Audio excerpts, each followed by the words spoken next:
There are some changes going into this weekend, which will lead me to ones to watch going into this weekend. Katie, if you were to pick one player from one team that you will have your eye on this weekend, who would it be? So I went ahead and picked Chino with Optic Gaming. He is swapping in for JCap, who has been benched. Chino is a sub who's one of the few subs in this league that I believe should have a starting spot regardless. So I'm very happy to see how he does and how he shines. Chino is an excellent player. My concerns within that, however, another AR, are they going to have the speed? How is that going to go? But I'm very interested to see how Chino works within a roster that is dealing with body blows from all sides. And can he, especially even if we talk about the vibes department, Chino is the nicest pro in the entire league, bar none. So does that help this team? I don't know. We'll have to see. Does he take on a role similar to Arcides in his teams, where Arcides says he's usually the guy who tries to, he's the glue to a team. Mm-hmm. He is the one who kind of tries to keep the level heads, tries to keep everyone happy, tries to smooth things over. Can Chino maybe do that for Optic and help them out a little bit? We'll have to see. But I'm also just really excited to see Chino competing again at that pro level. So I'm very happy to see that. And full disclosure, he is in my fantasy draft. So I'm very excited on that. How he does. No personal connection here at all. No. Definitely go with Chino for sure. Nice. Emily, who do you got?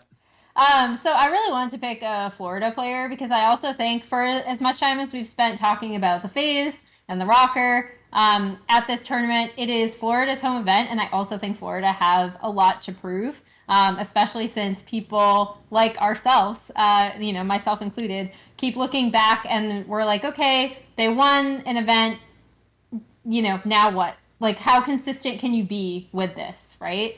And so I wanted to highlight Havok as someone who is very obviously, and I know Arda, you talked to Atura as well about this, but who is obviously like a really big leader and voice for this team. I think Havok is like weirdly underrated when people talk about Florida's rise, if that makes sense. I know that's kind of an odd thing to say, considering that he's probably like the most well-known player on this lineup, but I think like he is a really smart player. I think I don't know if I'd go and say like the glue of the team, because I actually think Pharaoh's addition in terms of like his attitude and the way people talk about how he just instantly synergized and caused the team to come together, he would probably fall under that. But I really like watching Havok play, and I think if Florida is going to win their home event, it's going to come off of smart play from Havok and the team.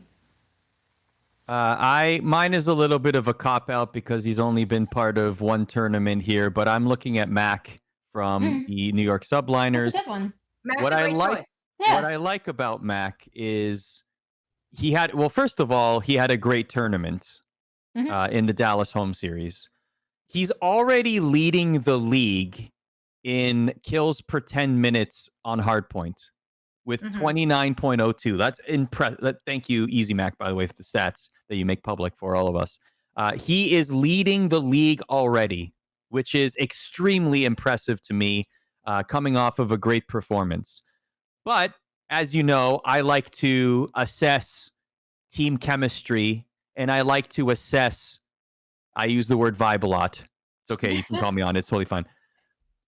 In talking with Subliners players, it seems like they are aligned, right? Like, whereas before it seemed like it was just like a PR thing when they would say that, especially near the start of the season.